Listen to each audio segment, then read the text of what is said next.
Assalamualaikum warahmatullahi wabarakatuh. Salam sejahtera untuk kita semua. Om Swastiastu, Namo Buddhaya, salam kebajikan, Rahayu. Salam Pancasila. Merdeka! Merdeka! Merdeka!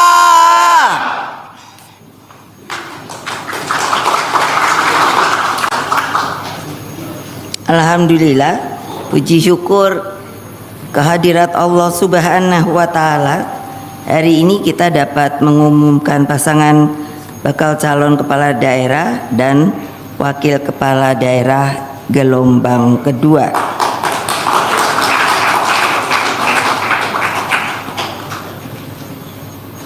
Jadi tadi saya buka, saya tunjukkan supaya tidak salah nama, tapi terus saya pesannya begini: kalau kamu sudah saya tugasi, kamu berani apa tidak? Semua bilangnya berani. Saudara-saudara sekalian, rakyat Indonesia dimanapun kalian berada yang saya cintai, dinamika politik hari ini terasa begitu menggelisahkan saya.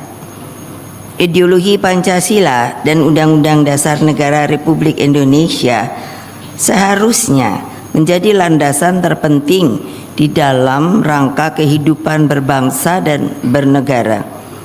Namun, di dalam tataran yang saya perhatikan, dalam praktek wajah kekuasaan kini lebih dominan ditampilkan daripada wataknya yang membangun peradaban. Pentingnya ideologi dan konstitusi menjadi hal pokok yang dibahas dalam sidang Badan Penyelidik Usaha-usaha Persiapan Kemerdekaan Sebelum Kita Merdeka dan disingkat dengan BPUPK. Saya kalau berimajinasi untuk berpikir, dan sampai hari ini saya belum ada jawabannya, bagaimana mereka ketika berkumpul di BPUPK padahal belum merdeka. Seperti tadi adalah namanya Badan Penyelidik Usaha-usaha Persiapan Kemerdekaan. Telepon belum ada. Lalu paling kapal. Pertanyaan saya selalu, dan saya mencoba mencari di dokumentasi negara, arsip yang sampai hari ini mungkin masih tercecer dan lain sebagainya. Kok mereka bisa kumpul? Ayo Pak Mahfud pikir. Saya terus cari jawaban sampai hari ini belum dapat. Kok bisa kumpul? Caranya bagaimana?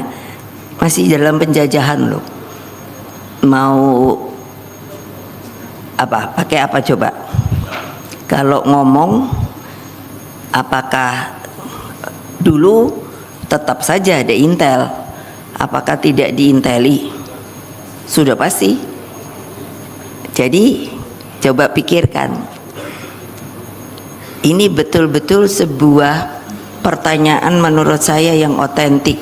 Karena kok bisa kumpul dan tidak telat? Bagaimana? Pakai sandi? Pakai spiritual? Atau apa?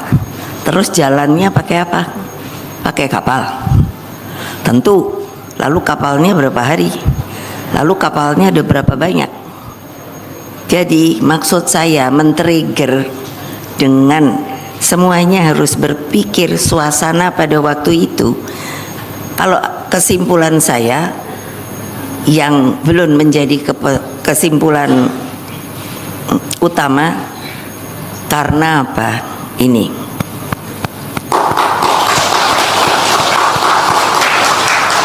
karena pasti semangat apa? Untuk merdeka. Bayangkan loh, itu juga bisa loh. Kalau dibubarkan, saya lalu bayangkan terus ditangkapi, masuk penjara masih untung. Kalau terus ditembak mati, lalu jiwa ini tidak ada pada kalian lagi, ya maaf ya. Jadi Mas Nanan sudah bilang sama saya, nanti panggil saya Mama. Pidatonya karena banyak yang namanya media, jangan nyimpang ya.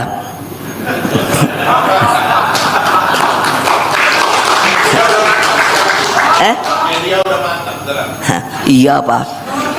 Jadi disuruh nih baca ini. Kamu jangan ketawa Adian, karena kok saya lihat tegang semua ya. Mungkin mikirnya gelombang ketiga saya masuk apa tidak ya.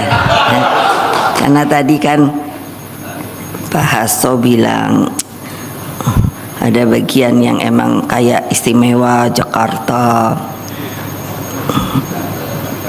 Jateng, Bali tadi sudah lega. Pasti Pak Koster sama Pak Giri tiap malam ngitung, jadi tidak, jadi iya dong. Nah itu pikiran saya, coba tolong diolah. Kok bisa? Lalu semangat itu sekarang tidak ada saya lihat pada elit kita, sampai juga pada pemimpin yang ada dewasa ini. Lalu kemana ya? Kita baru 79 tahun loh. Saya sampai mikir-mikir tadi sama Pak Mahfud, karena beliau ahli hukum. Saya bilang, Pak Mahfud, ayo pikirkan, yang namanya Amerika dengan Declaration of Independence itu sudah 200-an tahun. Saya nanya, amandemennya mungkin baru, let's say mungkin 5-6 kali. Indonesia, saya selalu bilang, tulis sama wartawan, kenapa? Kita amandemen itu sudah 4 kali loh. Jadi kan baru 79 tahun. Jadi biar namanya Amerika yang kita bilang adalah liberal kapitalisme, tapi kok teguh kepada konstitusinya loh. Yang saya lihat rakyat Amerika kalau menyanyikan lagu Indonesia Raya, saya suka apa ya? Kok bisa ya sampai anak-anak kecilnya selalu begini. Coba bayangkan, diajari kayak gitu dan menyanyikannya luar biasa. Dan kalau ditanya, Bapak bangsanya siapa? Semua jawab apa coba? George Washington gitu. Dulu saya mongkok-mongkok. Saya pernah ke Amerika diundang hampir 40 hari. Jadi saya lihat, wah. So what about us? Lalu bagaimana kita? 79 tahun loh. Nah, makanya jadi skala prioritas itu diambil karena sejak tahun 1929 Bung Karno sudah memperkirakan bahwa kemerdekaan Indonesia akan muncul ketika yang namanya Samudra Pasifik itu. Beliau bilang sama saya, dulu kenapa bisa begitu kita kumpul, saya ndak tahu ya, mulai SD ini kuping saya, mungkin barangkali beliau sudah melihat anak perempuannya yang nakal ini itu akan jadi pemimpin. Jadi mulai SD saya diajari, yang saya kadang-kadang mikir ini kata-kata opo tau, yaitu nanti kamu akan bisa melihat. Jadi terpaksa saya melihat loh peta Indonesia supaya saya jangan terlalu goblok.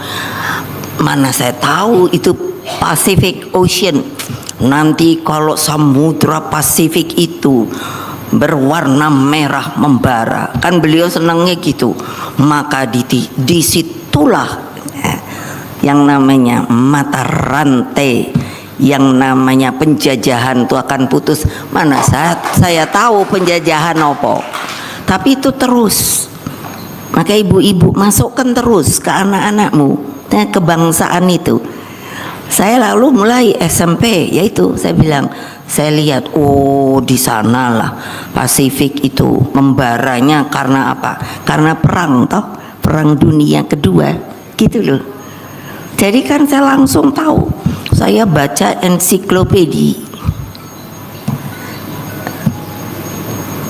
Lah kalian masa hanya ya sudahlah gituan ibu ngasihin gitu ngapain? Makanya saya bilang, aduh Indonesia yang ku cinta, masa keadaannya sekarang begini. Nah itu kenapa toh? Itu 1929 loh. Maaf saya agak batuk. Hal ini disampaikan oleh Bung Karno. Kaum imperialis, perhatikan, apabila dalam waktu yang tidak lama lagi perang Pasifik menggeledek dan menyambar membelah angkasa, dan kemudian Samudra Pasifik menjadi merah oleh darah dan bumi di sekitarnya bergetar oleh ledakan bom dan dinamit. Maka saat itulah rakyat Indonesia akan melepaskan dirinya dari belenggu penjajahan dan menjadi sebuah bangsa yang merdeka. Buat tepuk tangan tuh yang keras. Gitu aja melempem. Jadi kamu tuh siapa? Tahu? Ibu juga suka ngetahan kalau disuruh lembut-lembut gitu aja. Tepuk tangan aja enggak. Itu membara loh. Saya baca gini aja membara loh. Masa kamu nggak pernah ada yang tahu diceritakan oleh orang tua, yang namanya nenek buyut apa dulu pernah yang namanya rakyat saja berpakaian apa itu namanya karung goni. Jangan lupa kalau kalian adalah PDI Perjuangan. Melempem, udah ada. Nah, dengan pernyataan tersebut Bung Karno sangat memahami bahwa pembentukan negara Indonesia akan berlangsung dalam suatu situasi penuh ancaman dan ketidakpastian. Memang iya. Karena itulah beliau sudah berpikir dari jauh-jauh hari bahwa ideologi dan konstitusi harus dirumuskan terlebih dahulu sebelum Indonesia merdeka. Itulah mengapa diadakannya BPUPK. Semua pada datang, ya dari golongan-golongan, dari orang-orang Chinese, dari orang-orang turunan Arab, ada yang India. Kok saya tahu? Karena saya nanya sama bapak saya, yang kumpul waktu itu tuh siapa aja sih Pak? Semua mereka yang ingin jadi bangsa Indonesia. Nah, dengan demikian maka dengan konsepsi yang matang penuh dengan sikap kenegarawanan itu semuanya tuh ada, biar diskusi, biar debat, tapi bukan buat kekuasaan atau diri sendiri, tetapi untuk apa? Untuk Indonesia merdeka. Tahu? Kurang keras.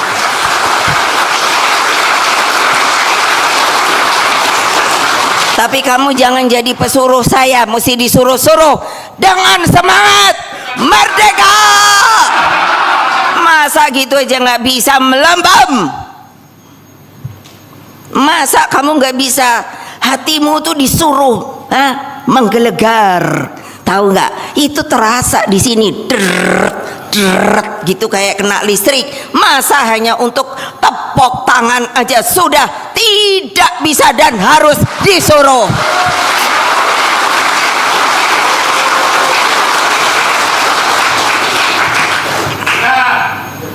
Ya iya, coba bayangkan lo ya, saya tuh sampai bilang sama bapak saya, Kenapa umur saya masih muda ya Pak? Kenapa kamu ngomong kayak begitu?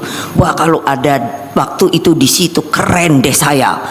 Iya dong, saya tuh udah berimajinasi sampai begitu loh. Supaya kalian tahu, hei anak muda, pikir kayak begitu juga. Mau dijadikan apa oleh kalian? Republik Indonesia Raya ini, nggak boleh saya ngomong gitu. Ya boleh dong. Kenapa? Saya boleh. Saya barang antiknya Republik ini.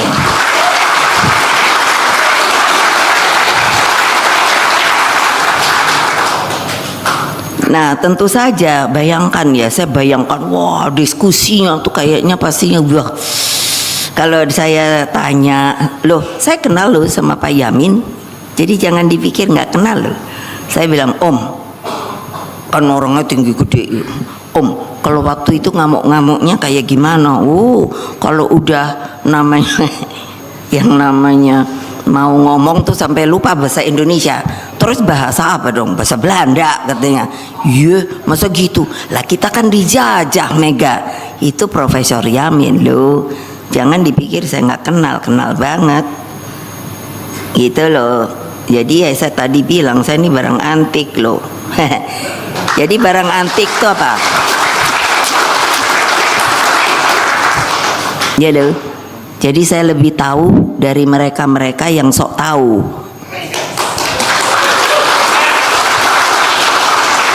Jangan bikin barang antik jadi marah ya.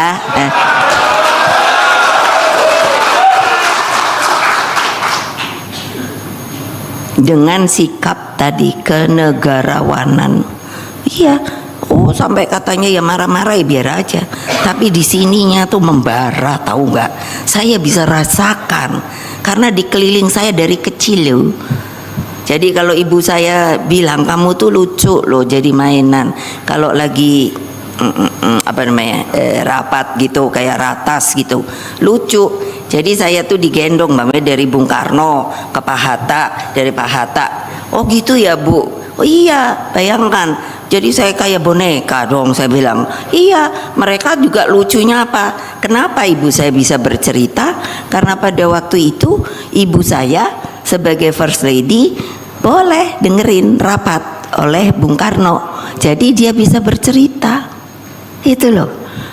Jadi saya bilang, wah kalau lagi seperti diskusinya ini apa ya keras. Katanya saya di gini-gininya itu juga jadi keras.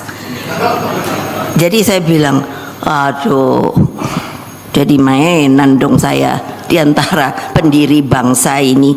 Ini tidak bohong loh. Kalian mau membantah? Silahkan. Dengan pasal apa? Ya iyalah, gile. Saya sekarang suka ngomong gile. Emang gile, tahu nggak? Situasinya gile.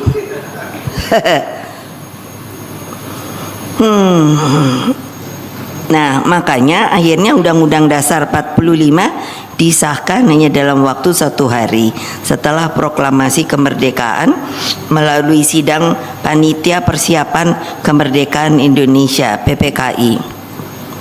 Zaman segitu mereka tuh sudah bayangkan yang saya pikir ya, sudah apa ya, betul-betul menghargai rule of the game.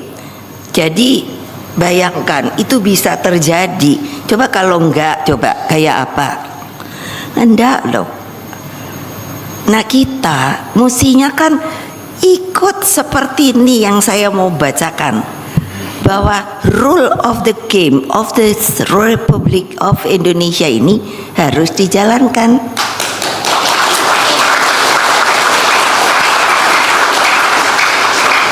Jangan bikin aturan-aturan sendiri.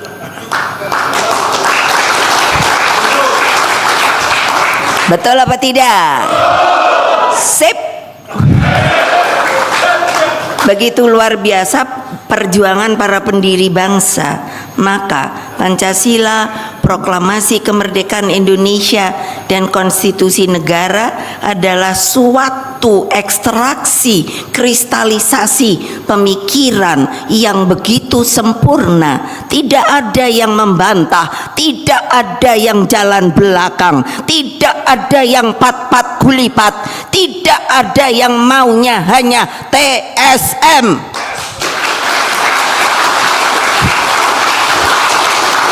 Ya coba pikirin dong, ayo Pak, itu apa bangsa Indonesia ya sekarang itu? Saya udah mikir nih, gue barang antik juga diginiin juga, tapi kalau saya diginiin, cak, saya gitu. Ya terlalu gila ini, yang namanya sandiwara Republik Indonesia. Saudara-saudara sekalian, begitu luar biasa perjuangan para pendiri bangsa. Coba Toya, tadi saya bilang itu kristalisasi loh. Karena itulah konstitusi itu selalu harus memiliki ruh.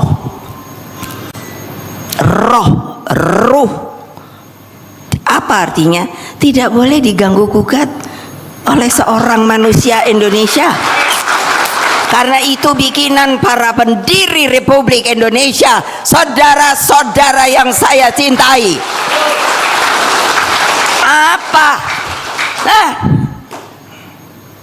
Merubah konstitusi negara dengan cara yang sangat tidak wajar. Itu di situ tuh ngumpet tuh Pak Lauli. Tapi dia saya nanya, karena apa? Saya akan panggil waktu saya dengar katanya mau ada reshuffle, terus saya panggil. Sedih apa mau nangis apa enggak, I'm ready, sip.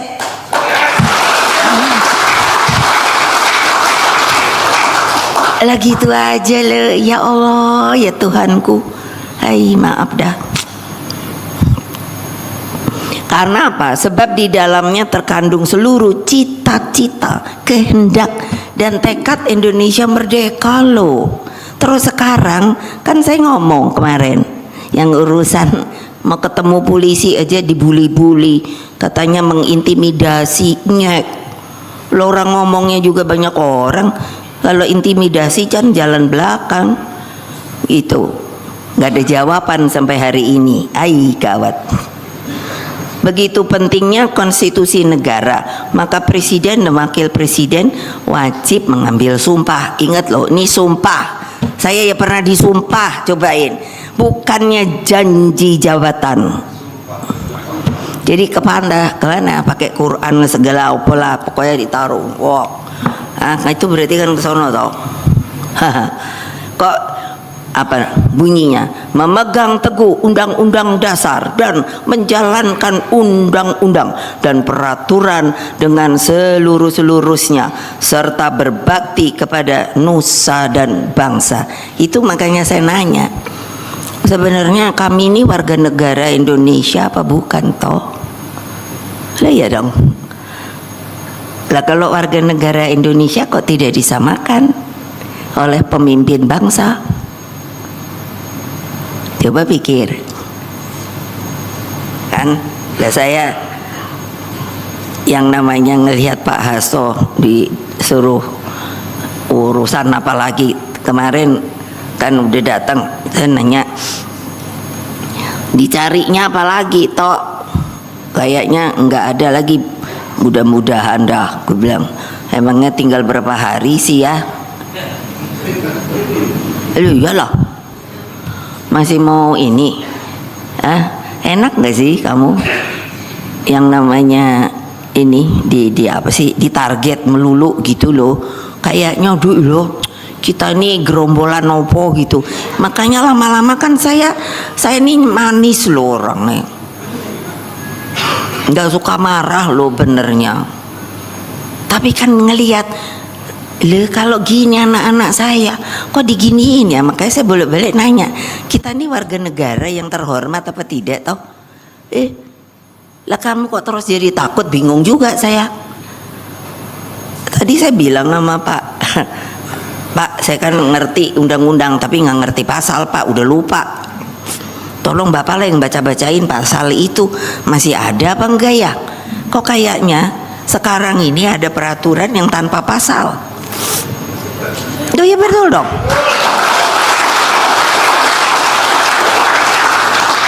Loh, saya nggak provokator. Saya mau tahu pasalnya. Ya dong. Kenapa nggak boleh? Saya baca Undang-Undang Dasar 45. Hah? Supaya saya nggak kelihatan bodoh. Katanya Presiden Republik Indonesia. Loh, saya kan pernah presiden, wakil presiden. Jadi jangan main-main sama saya ya. Hah? Levelnya kita sama loh.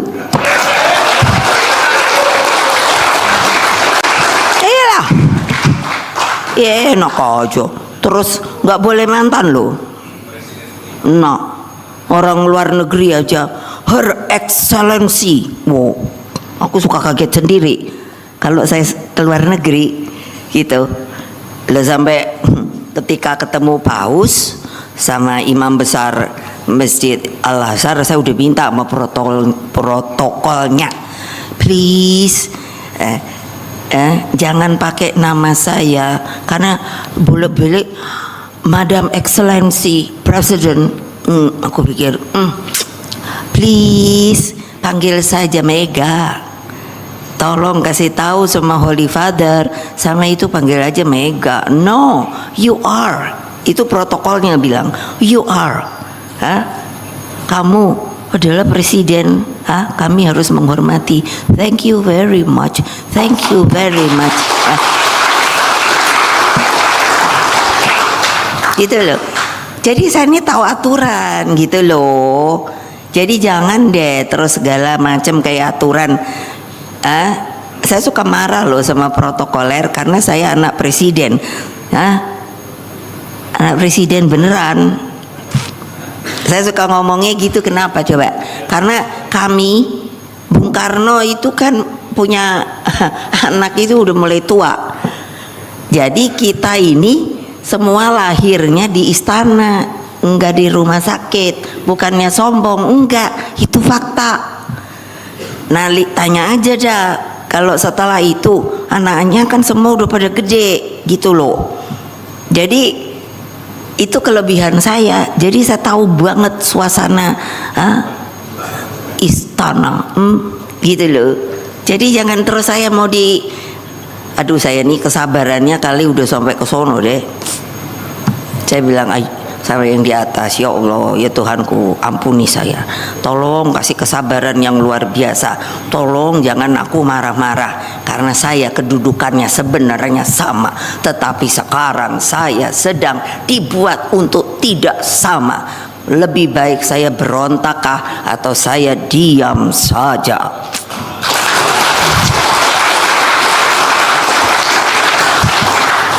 Sampai gitu loh tiap malam loh. Dipikirnya nanti saya selalu dibilang Ibu Megawati Islam tapi tidak Islami. Mabok. Oh ya, jadi mau ngomong nih, boleh nyimpang dong. Orang tadi kan diomongi apa Jakarta. Terus kan tadi di depan itu aku kaget toyo. Ada baju merah hitam. Terus tapi pasang spanduknya itu kan suruh gotong Pak Anies ya. Iya toh?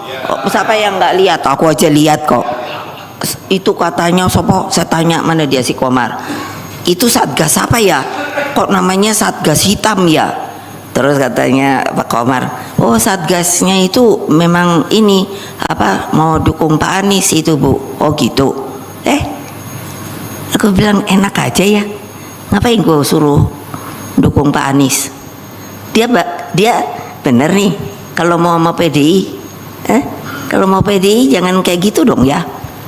Ya tinggal mau nggak nurut ya. Lihat dong. Dia tepuk tangannya, tan ibu-ibu aja nggak tepuk tangan. Hei. Tepuk tangan lagi.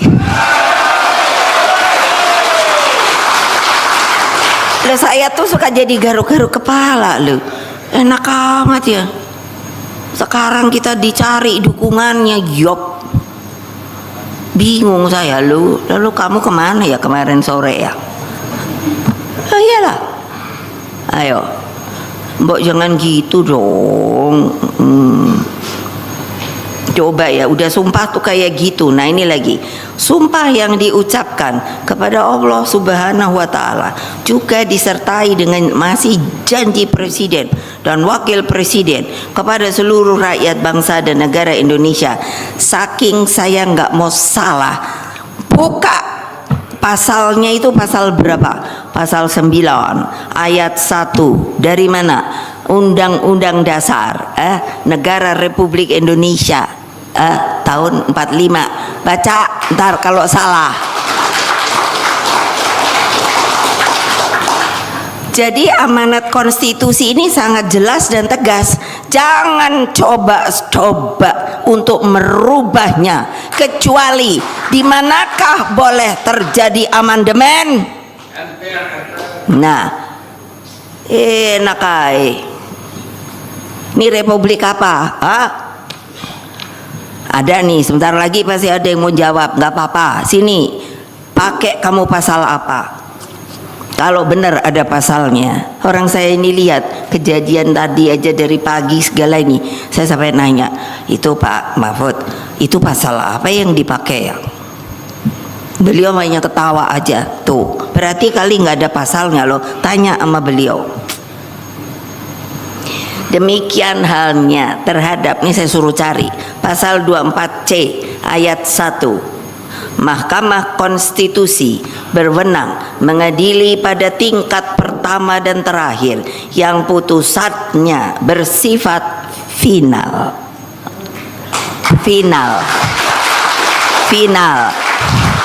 Kalau kerennya kan final and binding. Keren toh, final and binding. Untuk menguji undang-undang, berarti undang-undang berada di bawahnya terhadap undang-undang dasar. Benar apa tidak? Nah, jangan nanti bego juga nggak ngerti. Coba loh, ini saya jangan dihapus ya dengan segala pasal. Kalau ada orang yang akan menantang apa yang berbunyi di pasal-pasal ini, maka dia bukan orang Indonesia.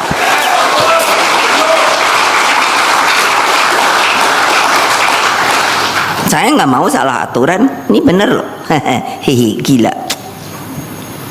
Jadi apa amanat ini? Aduh, capek juga ya. Tidak bisa ditafsirkan lain. Karena itulah mengingkari keputusan MK sama artinya dengan pelanggaran terhadap konstitusi.